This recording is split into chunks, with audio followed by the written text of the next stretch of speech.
வணக்கம். குட்டிக்கதை 211 நான் டாக்டர் பிரமிள நாகேஸ்வரராஜ்.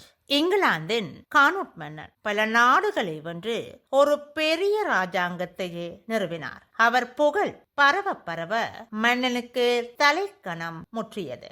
ஒரு நாள் திரண்டு வரும் கடலில் கூட என் அரியாசனம் கண்டால் நின்றுவிடும் என அறிக்கை விட்டார். சொன்னதோடு நிற்காமல் அரியாசனத்தை தூக்கிக் கொண்டு கடலை தேடி போய் அரியாசனத்தை போட்டு அமர்ந்து கடலை பார்த்து கடலிலேயே நெல்லென்று சத்தமாக கத்தினார். கடலிலே மெதுவாக வந்து போக அரசன் விடவில்லை. அலையே நெல்லென கத்தினார். ஜால்ரா அடிப்பவர்கள் மன்னன் புகழ் பாட ஆரம்பித்தனர். தன்னால் தான் அலை வீசவில்லையோ என மன்னரும் நம்பினார். கடல் அலை சொன்னது போல நிற்குமா?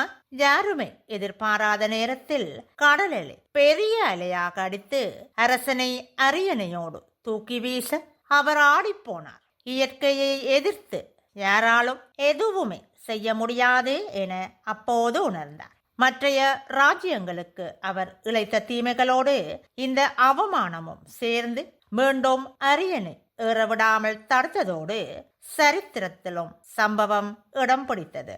அதிக காரம் வயிற்றை புண்ணாக்கும், அகங்காரம் வாழ்க்கையே புண்ணாக்கிவிடும். கதைகள் தொடரும். நன்றி, வணக்கம்.